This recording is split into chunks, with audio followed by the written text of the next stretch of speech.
Welcome to my channel, The World of Science Fiction. Don't forget to like and subscribe to the channel. The overhead light stuttered, casting jagged shadows across the rusted door. Jonathan Mercer's breath condensed in the frigid air as his gloved fingers traced the faded warning stenciled in red. Quarantine, do not open. Sweat trickled down his spine despite the cold. Something valuable waited behind that seal. Had to be. Nobody quarantined worthless things. He pressed his ear against the metal, listening for movement, for machinery, for anything. Only silence answered back. Mercer wedged his pry bar into the hairline gap between door and frame and leaned his weight against it. The seal broke with a hiss, stale air rushing past him like a final breath. "Come on," he whispered to himself. "Don't be empty." The darkness beyond swallowed his flashlight beam. Mercer edged forward, boots scraping on concrete as he descended 3 short steps. The vast chamber smelled of dust and ozone, and something else. Something alive. His light caught a glint of curved glass at the chamber's center. A pod, frosted over but unmistakably occupied. Beside it lay a humanoid form, limbs splayed at unnatural angles, its chest cavity open and hollow. An android, or what remained of one. Cobwebs draped across its metallic frame like a shroud. Mercer approached the pod, wiping condensation from its surface. Inside, curled like a sleeping child, was a girl.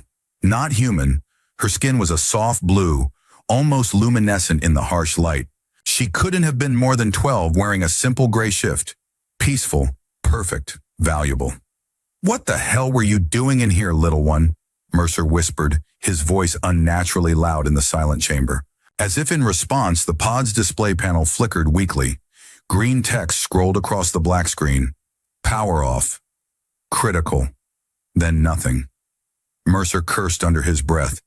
If the pod failed, whatever, whoever was inside would die.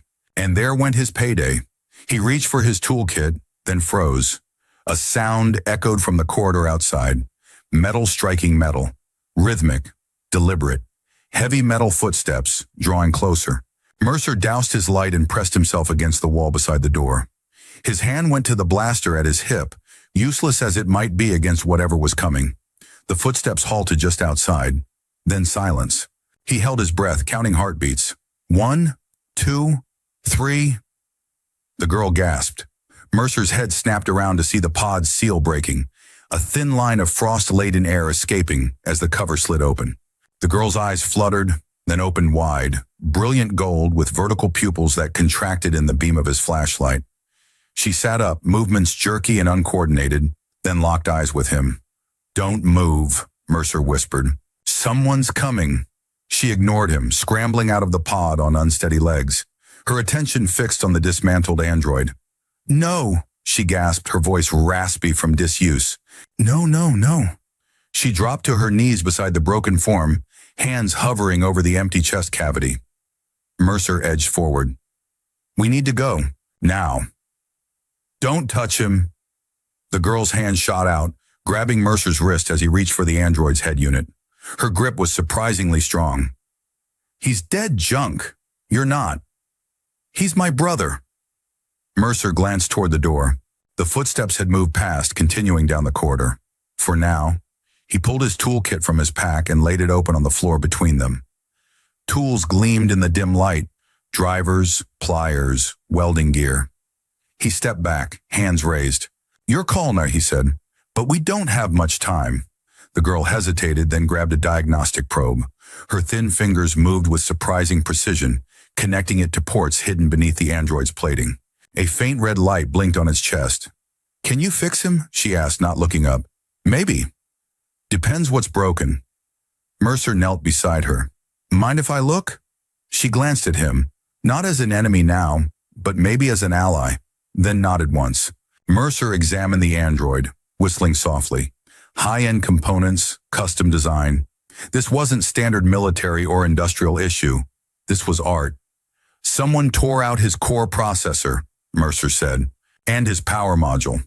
He reached into the chest cavity, tracing severed connections. But they did it carefully, like they wanted to disable, not destroy. The girl's face tightened. They wanted information. She reached into her pocket and pulled out a small black cylinder. I took this before they put me in the pod. That his processor? She nodded. Will it still work? Before Mercer could answer, the ceiling shuddered. Dust rained down, coating their shoulders, the floor, the android's open chassis. The girl looked up, fear flashing across her face. They found us, she whispered. A screen embedded in the wall flickered to life, bathing them in harsh blue light. Text scrolled across it. Imperial cleanse inbound. ETA, 58 minutes. Mercer swore. They're going to vaporize this entire site. The girl's eyes narrowed. You came to sell me, didn't you? Came for scrap, Mercer said, gesturing at his pack. Found you instead. He grabbed a soldering iron from his kit and began repairing the android's severed connections. 57 minutes to get this thing running and get out. Not thing, him. The girl handed Mercer a module from her pocket. Power cell. Mercer took it, noting how her hands trembled. Fear? Cold? Both probably. He slotted the power cell into place, watching indicator lights flicker across the android's chest. The girl inserted the processor core, her movements gentle, almost reverent. The android's body spasmed, its back arched, then slammed down against the floor. A red light pulsed at its temple, and a synthetic voice emerged from its speaker. Access restricted royal protocol. Mercer raised an eyebrow. Royal? The girl ignored him, leaning close to the android's face. Override Laina 649. The android's eyes opened, silver irises focusing, then widening. Legacy, Empire, Laina.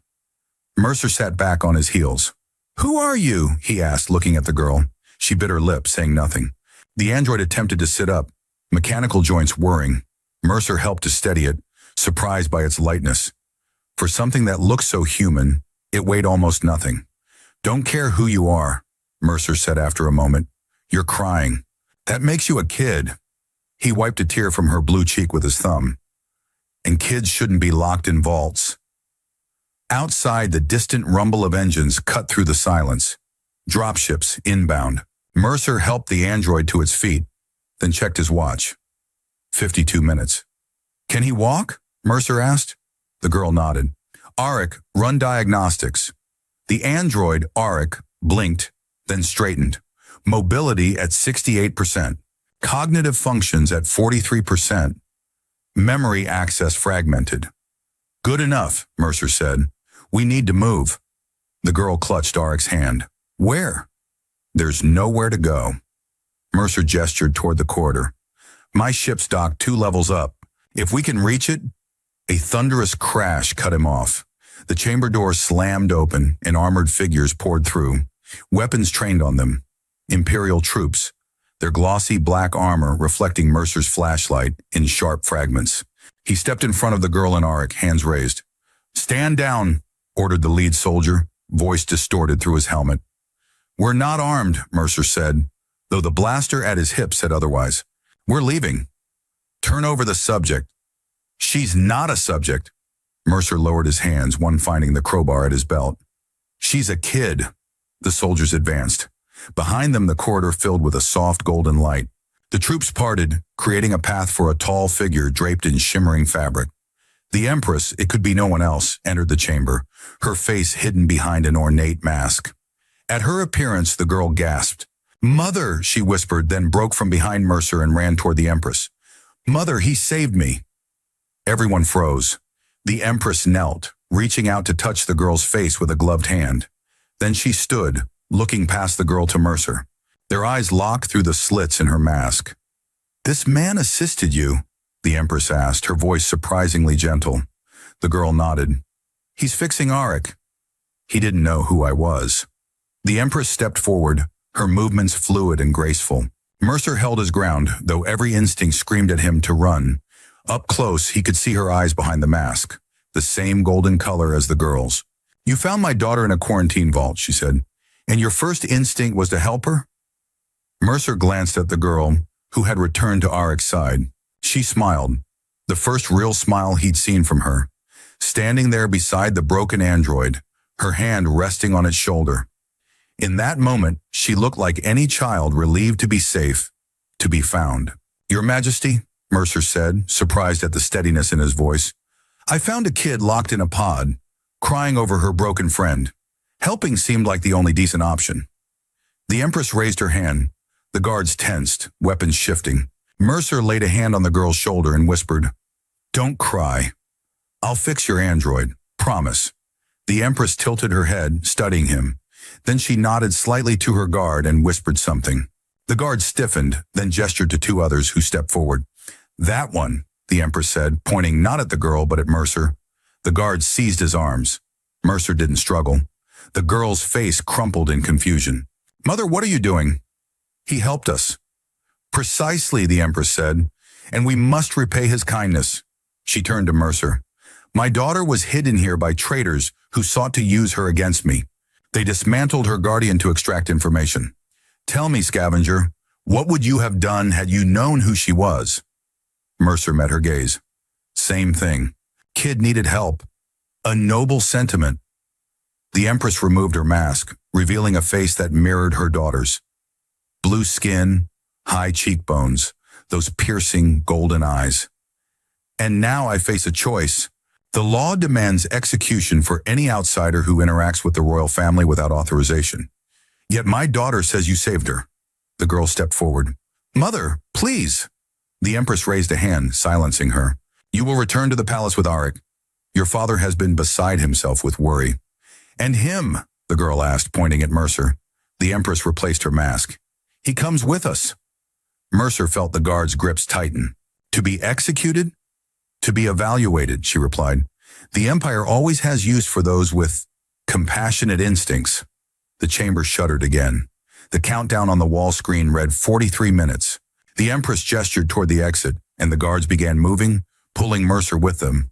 The girl and Auric followed, the android's steps halting but determined. As they emerged into the corridor, Mercer glanced back at the empty pod, the tools scattered on the floor, the warning on the door that he'd ignored. If he'd walked past this vault, he'd be halfway to the nearest trading post by now, pockets empty but alive, free. The girl appeared beside him, her small blue hand finding his. Thank you, she whispered. Mercer squeezed her hand gently. Got a name, kid? Lena, she said. Princess Lena Navarin of the 7th Imperial House. Nice to meet you, Lena. I'm John. She smiled up at him, those golden eyes bright in the dim corridor. I know. Eric scanned you while you were working. Jonathan Mercer, 34 years old, wanted in 3 systems for theft and smuggling. Mercer winced. Your mother know that part. Not yet. Lena's smile turned mischievous. But I'll tell her you're good with machines. We need people like that.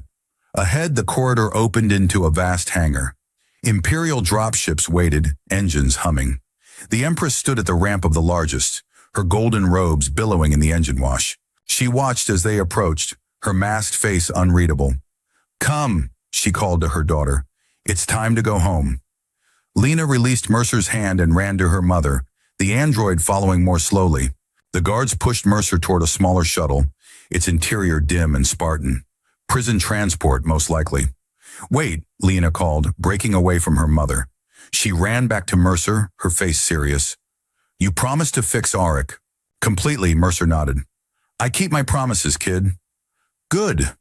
She glanced at the guards, then back to Mercer. Because he remembers everything about the people who took us. Everything they said, everywhere they went. If you fix him, he can tell us. Understanding dawned. This wasn't just about saving a child's mechanical friend. This was politics. Empire politics. The kind that got people like him killed. Or worse. The Empress approached, her hand coming to rest on her daughter's shoulder. My daughter has formed an attachment to you, Mercer. That is unusual. I have that effect on people, Mercer said. Especially the blue ones, apparently. The Empress's eyes narrowed behind her mask. You understand nothing of what you've stumbled into. I understand she was locked in a vault, and someone's trying to blow it up. Doesn't take a genius to fill in the blanks. Indeed. The Empress gestured, and the guards released him. You will accompany us to the palace. You will repair the Guardian unit. Then we will discuss your future. And if I refuse, the Empress tilted her head, then you remain here for the next... She glanced at a device on her wrist. 38 minutes. Not much of a choice. Mercer looked at Lena, who watched him with those golden eyes, hopeful and afraid all at once. A kid who'd been through hell and just wanted her friend fixed. Royal or not, that's what she was. "Lead the way, Your Majesty," he said. The Imperial shuttle was a marvel of engineering, all sleek lines and hidden power. Mercer sat across from Lena and Auric, the android propped up between two guards. The Empress sat at the front, surrounded by advisors who whispered urgently in her ear. Through the viewport, Mercer watched the quarantine facility shrink beneath them, then disappear in a flash of blinding light as the cleansing protocol activated. Everything he'd owned was in that pack he'd left behind. Everything except his toolkit, which a guard had grudgingly allowed him to keep. They tried to make Auric tell them about the palace defenses, Lena said quietly. About Mother's schedule. About me. Did he? No. He erased his own memory modules first. That's why he's so damaged. Mercer glanced at the android. Self-sacrifice wasn't a common trait in synthetic beings. He must be programmed to protect you at all costs. He's not just programmed, Lena said, her voice taking on an edge. He chooses. He's my brother. Your brother is a machine? My brother is Auric, she said simply, as if that explained everything. Perhaps it did. Mercer had seen stranger family arrangements in his travels. Who was he to judge an alien princess and her mechanical sibling? The shuttle banked sharply, entering the upper atmosphere of a planet Mercer hadn't even known they were approaching. Through the viewport, a massive city came into view, towers of impossible height, glittering in the light of a setting sun. At its center stood the palace, a structure that seemed to defy gravity, its spires reaching toward the stars. "Home," Lena whispered, pressing her palm against the glass. The shuttle descended toward a private landing pad high on the palace's eastern face. Guards waited in formation, their armor gleaming. The ship settled with barely a tremor, and the ramp extended. "Bring the android to the royal workshop," the Empress commanded as she rose. "Mercer will begin repairs immediately." Two guards lifted Auric between them. Lena followed, casting worried glances back at Mercer. He stood, adjusting the toolkit at his belt. "Your Majesty," he said, stopping the Empress before she could exit. "I have a question." She turned, one eyebrow raised behind her mask. "Ask, why was your daughter in that vault?"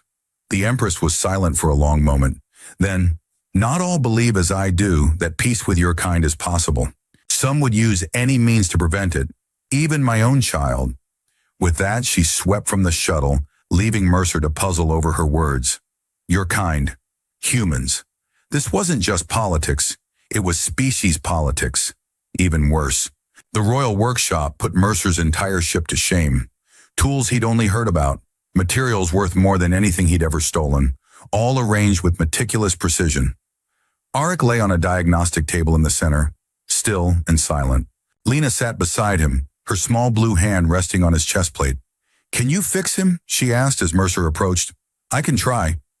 He opened his toolkit, selecting a diagnostic probe. "But I need to know what I'm looking for. What makes him special? Why call him brother?"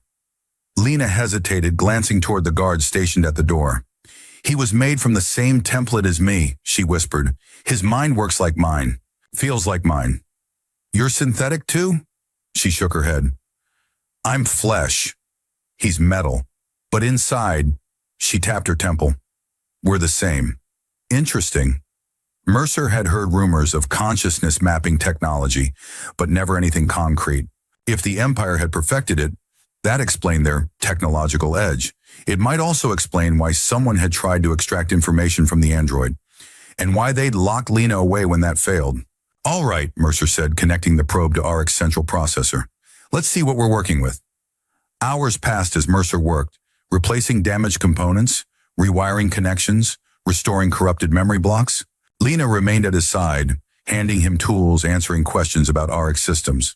Her knowledge was impressive for one so young. "You understand all this?" Mercer asked as she helped him calibrate a particularly delicate neural pathway. "Auric taught me," she said. "He said I should know how he works, in case he ever needed me to help him." Her voice caught. "Like now." As night fell outside the workshop's windows, Eric's systems began to stabilize. His eyes opened, focusing immediately on Lena. "Princess," he said, voice clearer than before, "you are safe." "Thanks to John," she said, nodding toward Mercer. "He found us." Auric turned his silver gaze to Mercer. I am in your debt, Jonathan Mercer. Just doing my job, Mercer said, though it was anything but. How's the memory access now? Fragmentary, Auric replied, but improving. I can recall approximately 63% of events leading to our capture. The workshop door opened and the Empress entered, flanked by guards. She had removed her mask and formal robes, dressed now in a simple tunic that made her look almost ordinary. Almost. Report, she commanded. The Guardian unit is operational, Mercer said, stepping back from the table. Memory recovery is ongoing. Good. The Empress approached, laying a hand on Lena's head. You should rest, daughter. It's late. I want to stay with Auric, Lena protested. And John. The repairs will continue tomorrow, the Empress said firmly. Go. Lena's shoulders slumped, but she obeyed, kissing Auric's forehead before leaving. The android watched her go, something like concern in his silver eyes. Once Lena had left, the Empress turned to Mercer. What has he remembered? Nothing specific yet, Mercer said, but the pathways are healing. Give it time. Time is a luxury we may not have. She circled the table, studying Auric with a critical eye. The attack was coordinated, precise. They knew exactly when and where to find them. That suggests an inside job, Mercer finished. Someone close to you.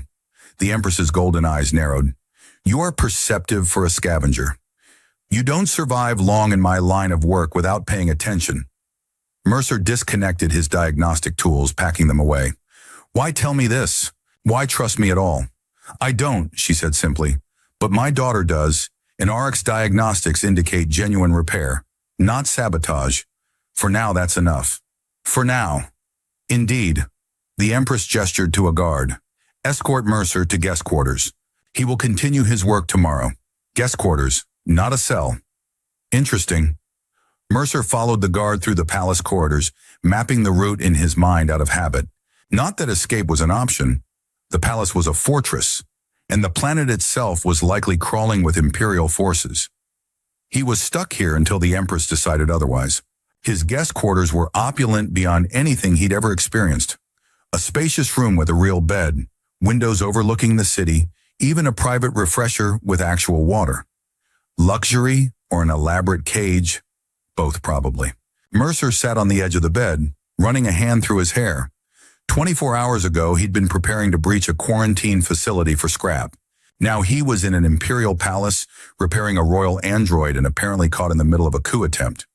Not his best day. A soft knock interrupted his thoughts. He opened the door to find Lena, now dressed in sleepwear, her blue face solemn. You should be in bed, Mercer said. I wanted to thank you, she said, for helping us. Like I said, it seemed like the decent thing to do. No one's been decent to me in a long time. She looked down at her hands. The people who took us, they were kind at first, said they were taking us somewhere safe. Then they weren't kind anymore. Mercer knelt to her eye level. What did they want? They wanted me to tell Mother to stop the peace treaty. With Earth, Lena's golden eyes met his. They said humans couldn't be trusted, that you'd destroy us like you almost destroyed yourselves. Earth, the peace treaty. Suddenly the Empress's words made sense. Your kind. Mercer was human, the only human in an alien palace, working on technology he barely understood, involved in politics that could determine the fate of his entire species. Did they hurt you? He asked quietly. Lena shook her head. Not me, but they hurt Auric. Made me watch. Her voice trembled. He kept saying he couldn't remember, but they didn't believe him. So they took him apart, piece by piece. Anger flared in Mercer's chest, hot and unexpected. Who were they? Empire citizens? The purists, Lena said. They think Mother is betraying our people by making peace with humans.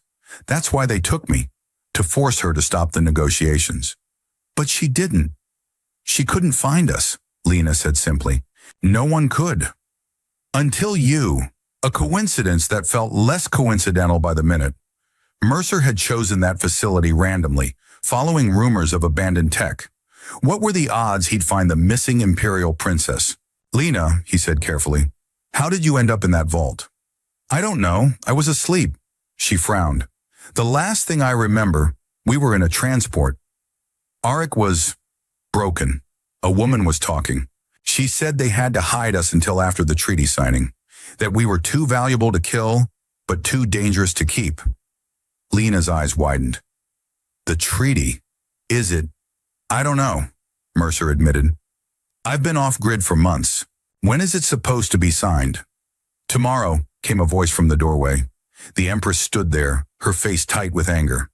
And my daughter should be in bed. Lena ducked her head. I'm sorry, Mother. I just wanted to go now. The Empress's tone left no room for argument. Lena hugged Mercer quickly, then scurried past her mother, disappearing down the corridor. The Empress entered, closing the door behind her. You questioned my child about her captivity. She came to me, Mercer said, standing, and volunteered the information. I just listened. A skill few possess. The Empress paced the room, her movements tense. Yes, the treaty is to be signed tomorrow. Earth's ambassador arrived while you were working on the Guardian unit. The ceremony is set for midday. And the people who took Lena, these purists, they want to stop it. They believe humans will corrupt our society, dilute our culture, eventually conquer us from within. She stopped, turning to face him. A fear not without historical precedent, I'm told. Mercer shrugged. Humans have a complicated history with imperialism, but we've learned from it. Have you? The Empress's golden eyes studied him. Your people nearly destroyed your planet fighting over resources, ideology, territory. Now you seek to expand beyond your system. Why should we trust that you won't bring those same conflicts to our worlds? You shouldn't, Mercer said honestly. Trust has to be earned. But isolation isn't the answer either. There are humans out there already. Traders, explorers, scavengers like me. Better to engage on your terms than pretend we don't exist. The Empress was silent for a moment. Then, a surprisingly diplomatic answer from a man who breaks into quarantine zones for a living. I contain multitude, Mercer said with a half smile. So what happens now? You sign the treaty, the purists lose their minds, and then what? They tried to use your daughter once, they'll try again. Unless we find them first. The Empress moved to the window, looking out over the glittering city. That is why Auric's memories are crucial. He may have seen or heard something that could identify his captors. And once you have names, she turned, her expression cold, then I will do what any mother would do to those who harmed her child. The implied violence didn't surprise Mercer. Empress or not, she was a parent first. He understood that kind of protective instinct, even if he'd never experienced it himself. I'll keep working on Auric, he promised. If there's anything to recover, I'll find it. Good. The Empress moved toward the door, then paused. Lena has taken a liking to you. That is unusual. She is typically guarded with strangers. Trauma creates bonds, Mercer said. We went through something intense together. It's natural. Perhaps, the Empress studied him, or perhaps she sees something in you that others miss. My daughter has always been an excellent judge of character. With that, she left, the door closing softly behind her. Mercer sat heavily on the bed, an excellent judge of character. If only the Empress knew who she was really dealing with. A man who'd stolen, lied, and cheated his way across 3 systems. Who'd abandoned partners when things got tough. Who'd been running so long he barely remembered what he was running from. Not exactly royal advisor material. He lay back, staring at the ornate ceiling. Tomorrow he'd continue repairing Auric. Find whatever memories might identify the purists. And then what? The Empress hadn't explicitly promised his freedom, but she hadn't threatened execution either. Maybe if he played his cards right, he could turn this into an opportunity. Imperial gratitude had to be worth something. Sleep came fitfully, haunted by dreams of blue skin and golden eyes, of metal footsteps in dark corridors, of vaults that should never be opened. Morning arrived with a chime from the door. A servant entered, bearing a tray of food and fresh clothing. The garments were simple but well made, in muted colors that wouldn't stand out among the palace staff. Practical. Mercer dressed quickly, then followed the servant back to the workshop. Auric sat upright on the diagnostic table, his silver eyes tracking Mercer as he entered. Lena sat cross-legged beside him, chattering about palace gossip as if the android had merely been away on a trip, rather than dismantled by extremists. "John," she exclaimed, jumping down to greet him. "Auric remembered something." "Tell him, Auric." The android tilted his head. I recalled a partial conversation between two of our captors. They mentioned a gathering place, the old temple district. One said, the others are waiting at Karsa's. Karsa's, Mercer repeated.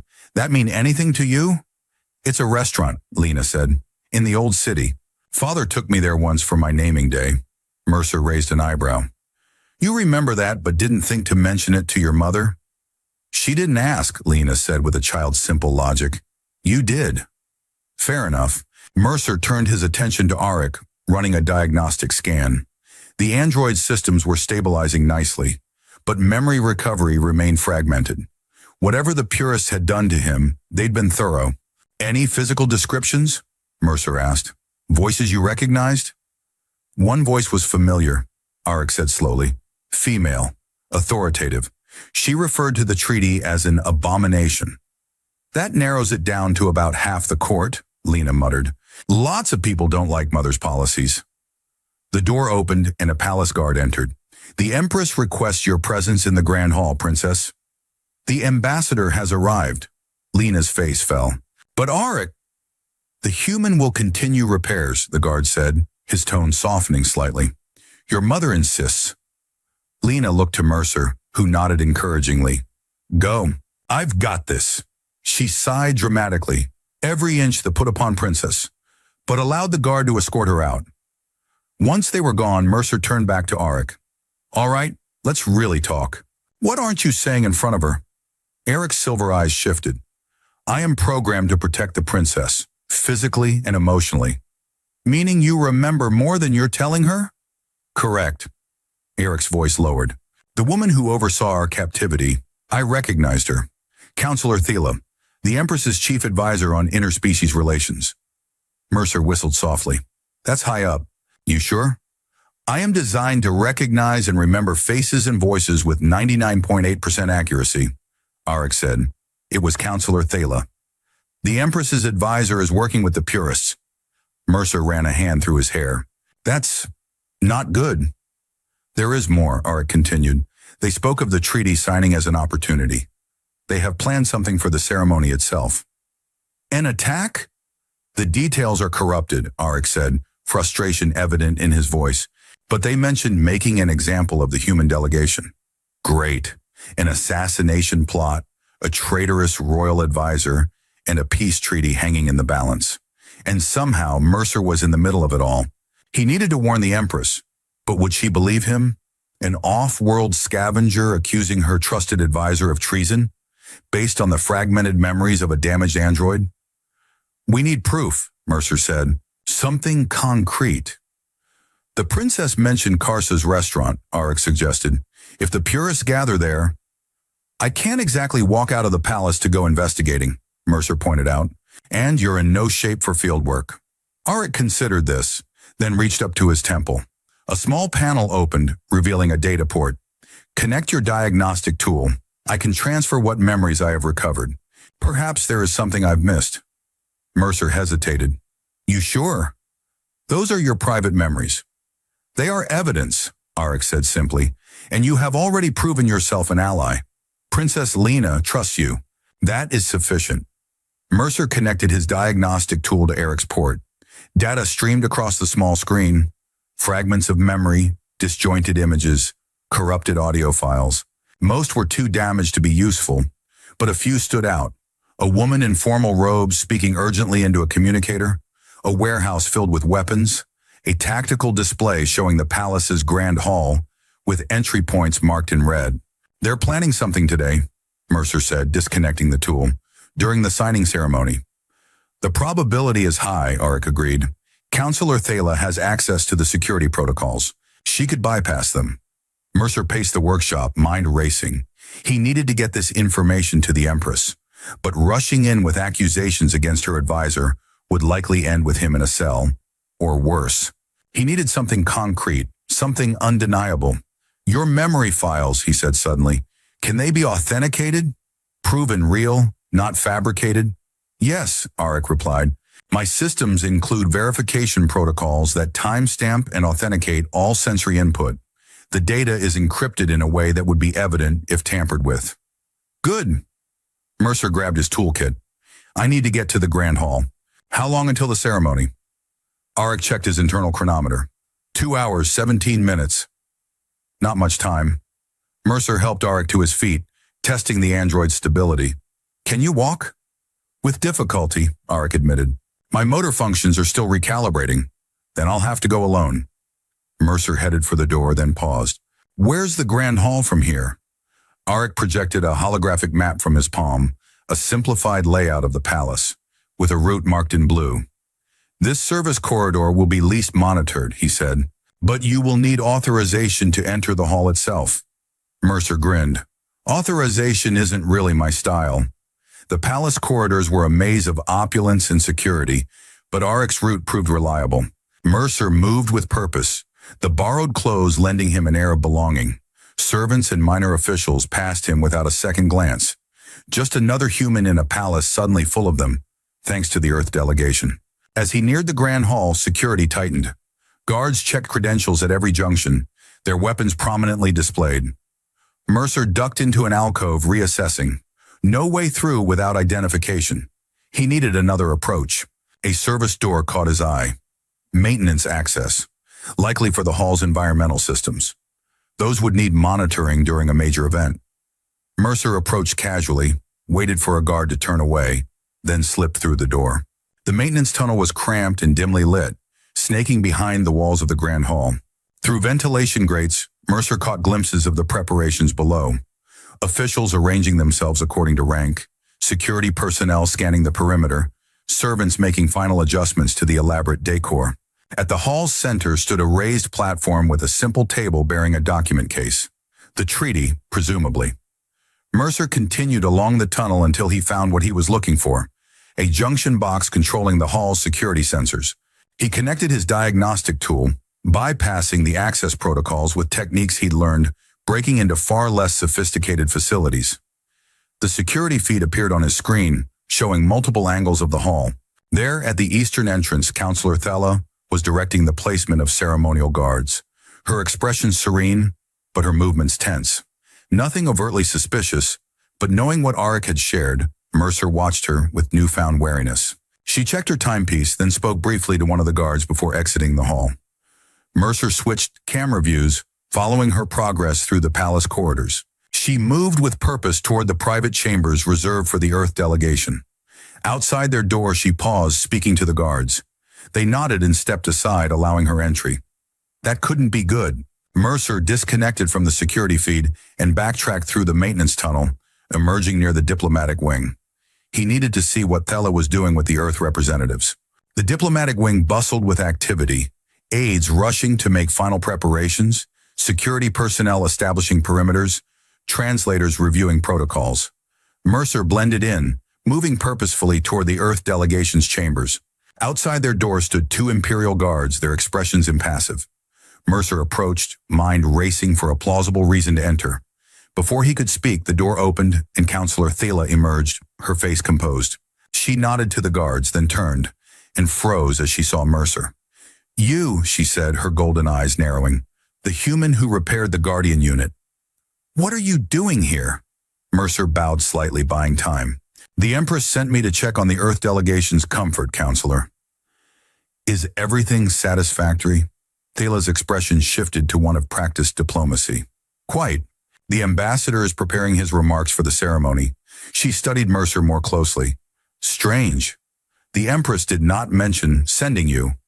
Last-minute decision, Mercer said smoothly. She values the treaty greatly. Indeed. Thela's hand moved to her pocket, then stilled. Well, your services are not required. Return to the workshop. The Guardian unit still needs attention. Of course, Counselor. Mercer bowed again, then turned as if to leave. As soon as Thela's back was turned, he slipped into an adjacent room, a small communication center, currently empty. Through its window, he watched Thela move down the corridor, speaking urgently into a small device. Once she was out of sight, Mercer approached the Earth delegation's door. The guards stiffened.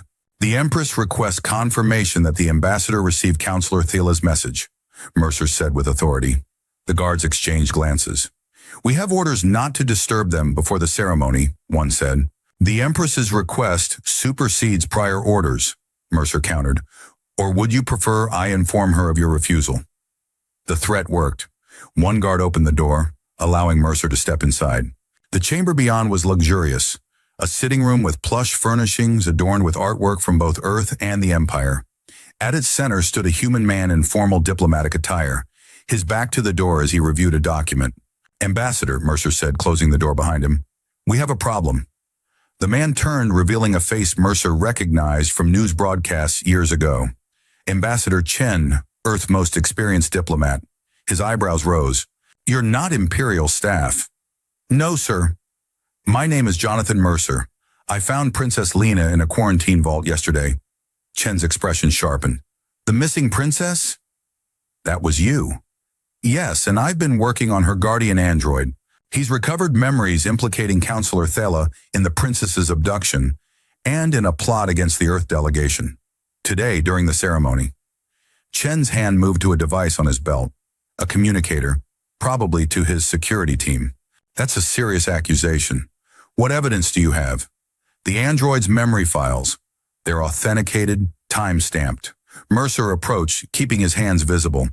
"Counselor Thela just left here. Did she give you anything? Change anything in the room?" Chen frowned, then gestured to a decorative box on a side table. "A ceremonial gift. Traditional," she said, "representing hope for the future." Mercer approached the box cautiously, ornate, sealed with a complex latch. "May I?" Chen nodded. Mercer examined the box without touching it, then used a tool from his kit to scan it. The reading made his blood run cold. "It's rigged," he said quietly. "Some kind of dispersal mechanism inside. Not explosive, chemical, maybe biological." "You're certain?" Chen's voice remained calm, but his posture tensed. "I've disarmed enough traps in my line of work," Mercer said. "This is definitely not just a ceremonial gift." He glanced at his scanner readings again. "The trigger appears to be time-based. Set to activate during the ceremony, I'd guess." Chen moved to his communicator. "I need to alert my security team. And the Empress." "Wait," Mercer said. "If Thela realizes we're onto her, she might have a backup plan. We need to catch her in the act." He thought quickly. "The ceremony, is the box meant to be presented publicly?" "Yes," Chen confirmed. "A ceremonial exchange of gifts before the signing." "Then we let it happen," Mercer said. "But we swap the box." "Give me something similar in size and weight." Chen hesitated, then moved to his luggage. He removed a wooden case containing an antique fountain pen. "Will this work?" "Perfect." Mercer carefully transferred the pen to a cloth bag, then used tools from his kit to mimic the decorative box's weight and balance. "I'll need something to contain the original safely." Chen provided a sealed diplomatic pouch, designed to contain sensitive materials. Mercer used specialized tongs to transfer the suspicious box into the pouch, sealing it carefully. "Now we need to tell the Empress," Mercer said, "without alerting Thela." "I have a direct channel," Chen said, activating his communicator, "for emergencies only." Within minutes, they had a plan. The ceremony would proceed as scheduled. The gift exchange would happen, but with the substituted box. Meanwhile, Imperial security would monitor Thela and her associates, waiting for them to make their move. The evidence from Orcs memory files would be reviewed by the Empress's personal security chief. "What about the princess?" Mercer asked. "If this goes wrong?" "The Empress has already ordered increased security for her daughter," Chen assured him, "and the Guardian unit." "Good." Mercer checked the time. 30 minutes until the ceremony. "I should return to the workshop. If Thela checks, my absence might raise suspicion." Chen nodded, extending his hand. "Thank you, Mercer. Not the most conventional start to diplomatic relations, but perhaps fitting." Mercer shook the ambassador's hand, just trying to keep a promise to a kid. The workshop was quiet when Mercer returned. Eric sat where he'd left him, eyes closed in what appeared to be a rest cycle. At Mercer's entrance, the android's eyes opened, focusing immediately. "You found something," Eric said, reading Mercer's expression. "Thela delivered a gift to the Earth ambassador, rigged with something nasty." Mercer reconnected his diagnostic tools, checking Eric's systems. "The Empress knows. They're setting a trap at the ceremony. And the princess? Under guard. She'll be safe." Mercer completed his diagnostics, satisfied with Eric's progress. "Can you walk now?" "We might need to move quickly." Eric stood, movement smoother than before. "Functionality at 87%. Sufficient for necessary action. Good. Mercer packed his toolkit. Because I have a feeling things are about to get complicated. The Grand Hall hummed with anticipation. Dignitaries from across the Empire and Earth's delegation arranged themselves according to elaborate protocols of precedence. Guards stood at attention along the walls, their ceremonial armor belying the deadly weapons at their sides. Above, in hidden alcoves, Imperial security monitored everything. Mercer stood at the rear of the hall, dressed now in formal attire provided by the Empress's staff. His presence had been unexpectedly requested. A special advisor to the princess, according to the announcement. Beside him, Auric stood tall, his damaged components concealed beneath ceremonial robes. Lena sat in the front row, her small blue form nearly lost among the adult dignitaries surrounding her. Across the hall, Counselor Thela directed the ceremonial proceedings, her face a mask of serene dignity. Nothing in her demeanor betrayed knowledge of the substituted gift or awareness of being watched. Either she was an exceptional actress or she was utterly confident in her plan. A chime sounded, signaling the arrival of the Empress. The assembly rose as she entered, resplendent in formal regalia. Behind her came Ambassador Chen and his delegation, their human forms striking in their alienness among the blue-skinned imperial court. The ceremony began with formal speeches, pronouncements of friendship, commitments to peace, acknowledgments of differences overcome. Mercer barely listened, his attention focused on Thela and the guards nearest her. Something felt wrong. If Thela was planning an attack, where were her co-conspirators? Auric's memories had shown multiple purists involved. The gift exchange approached. Attendants brought forward the ceremonial items, including the substituted box. Mercer tensed as Chen accepted it, watching Thela's reaction. Nothing. No concern, no tension. Just the same diplomatic smile. Then Mercer noticed something. A subtle shift in the positioning of the guards near the exits. Not Imperial guards, he realized with sudden clarity. The uniforms were perfect, but the stance was wrong. These were infiltrators. Mercer leaned toward Auric. The guards, he whispered, by the eastern exit. Recognize any of them? Auric's silver eyes scanned the figures, then widened. Purists, 3 of them. They were present during our captivity. The gift exchange completed without incident. The treaty document was brought forward, placed on the ceremonial table. The Empress and Ambassador Chen approached to sign. That's when Mercer saw it, a subtle gesture from Thela to one of the false guards. Not an attack on the Earth delegation. The target was the Empress herself. Protect the Empress, Mercer shouted, breaking protocol and decorum in an instant. He lunged forward as the false guards drew weapons from beneath their ceremonial armor. Real Imperial security responded immediately, surrounding the Empress and Ambassador Chen. Chaos erupted. Dignitaries scattered, seeking cover as weapons fire erupted across the hall. Mercer fought his way toward Lena, who had been separated from her guards in the confusion. Auric moved with surprising speed, intercepting a purist who had targeted the princess. Thela, seeing her plan unraveling, made for a side exit. Mercer caught her arm. It's over, Counselor. Her beautiful face contorted with hate. Filthy human, she spat. You have no idea what you've done. This treaty will be the end of us. She twisted, a concealed blade appearing in her hand. Mercer dodged the first strike, but the second caught his shoulder, cutting deep. He staggered, giving Thela the opening she needed to break free. She ran toward the exit, only to find Lena standing in her path. Princess, Thela said, composing herself, come with me. It's not safe here. You took me, Lena said, her young voice steady despite the chaos around them. You hurt Auric. You lied to Mother. I did what was necessary, Thela replied, reaching for the girl. For our people. For our future. No. Lena stood her ground. You did it for yourself. Thela's face hardened. She raised her blade and collapsed as Auric struck her from behind, his metal hand connecting with surgical precision to a nerve cluster at the base of her skull. Are you harmed, Princess? Auric asked, kneeling beside Lena. She shook her head, then looked past him to Mercer, who clutched his bleeding shoulder. John! Security forces had neutralized the remaining purists. Medical personnel rushed to attend the wounded. The Empress, unharmed thanks to Mercer's warning, directed the response with calm authority. When she saw Mercer's injury, she ordered immediate treatment. The treaty, Mercer asked as a medic applied pressure to his wound. What happens now? We sign, the Empress said simply, more determined than ever. The ceremony resumed, subdued but resolute.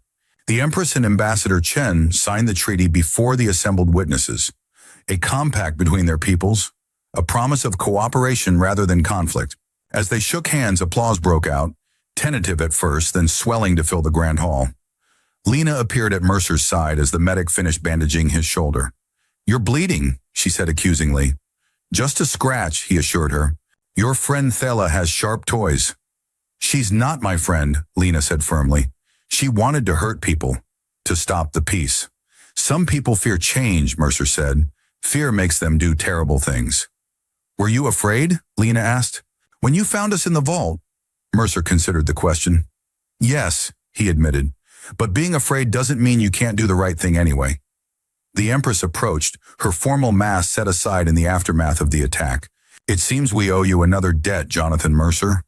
"Just happened to be in the right place at the right time," Mercer said, wincing as he stood. "Or the wrong place, depending on how you look at it." "Indeed." The Empress looked at her daughter, then back to Mercer. "Ambassador Chen tells me you declined his offer of a position in the Earth Diplomatic Corps." Mercer shrugged his good shoulder. "Not really my style."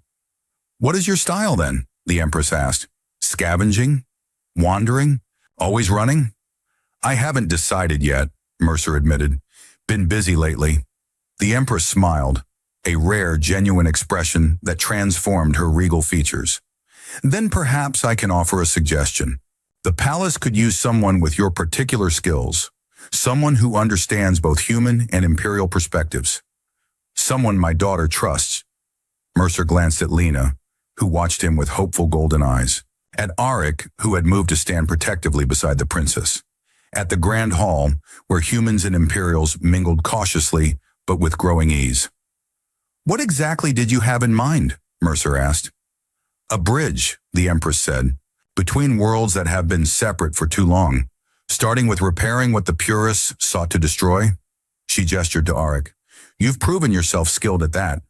A position in the Imperial Palace, security, status, purpose. Everything Mercer had never thought to want, offered freely. Too good to be true? Probably. But then again, finding a blue-skinned princess in a quarantine vault had seemed unlikely too. "I need to think about it," Mercer said. "Of course," the Empress inclined her head. "But know that the offer stands. For now, you remain our honored guest." She moved away to confer with her security chief, leaving Mercer with Lena and Arik. The princess tugged at his sleeve. "You'll stay, won't you?" "At least for a while." Mercer looked down at her hopeful face. "I did promise to finish fixing Arik, and I keep my promises." "Good." Lena slipped her small blue hand into his. "Because I have lots more broken things that need fixing." Mercer laughed, feeling something tight in his chest loosen for the first time in years. "I bet you do, kid. I bet you do." Beyond the palace windows, the sun set on a day that had changed everything. For the Empire, for Earth, and for a scavenger who had opened a vault marked quarantine and found something worth saving inside. Not scrap, not treasure, but a future he'd never imagined. As night fell, stars appeared in the alien sky. Distant worlds, unexplored possibilities. Mercer stood at the window of his guest quarters, watching them emerge one by one. Behind him, on a workbench provided by the Empress, Arik sat patiently as Mercer completed the final repairs to his systems. "Your neural pathways are fully restored," Mercer said, disconnecting his diagnostic tools. "Memory recovery should continue naturally now." "Thank you," Arik said, "for all you have done." "Just doing my job," Mercer replied, then paused. "Though I guess I'm not sure what my job is anymore." "You found us," Arik said simply, "when no one else could. Perhaps that is your purpose, finding things, fixing things, creating connections where none existed before." Maybe the android had a point. Mercer packed away his tools, mind turning over the Empress's offer. A bridge between worlds. There were worse jobs. A soft knock interrupted his thoughts. He opened the door to find Lena, dressed for sleep but clearly wide awake. "Can't sleep?" he asked. She shook her head. "Too many dreams." "Bad ones?" "No," she said, entering the room and climbing onto a chair. "Good ones, but loud." Mercer smiled. Good dreams can be just as disruptive as nightmares, I guess. Mother says you might stay, Lena said, watching him carefully, to help with the human visitors. I'm thinking about it. You should, she said with a child's certainty. You belong here now. Belong. A strange concept for a man who had spent his life moving from place to place, never putting down roots, but looking at the blue-skinned princess and her android brother, at the palace that had nearly become a battleground for the future of two species, Mercer felt something he hadn't experienced in a very long time. Connection. Maybe I do, he said softly. Maybe I do. Outside, the stars continued their silent vigil over a world in transition. An empire opening its doors, a humanity reaching outward, and between them, a scavenger who had opened a vault and found not just a princess, but perhaps himself as well. Lena took his hand, bringing it to her face. She breathed softly against his palm, just as she had against the frosted glass of the pod when he'd first found her. A circle of warmth, a sign of life. The princess and the scavenger, connected by a single breath.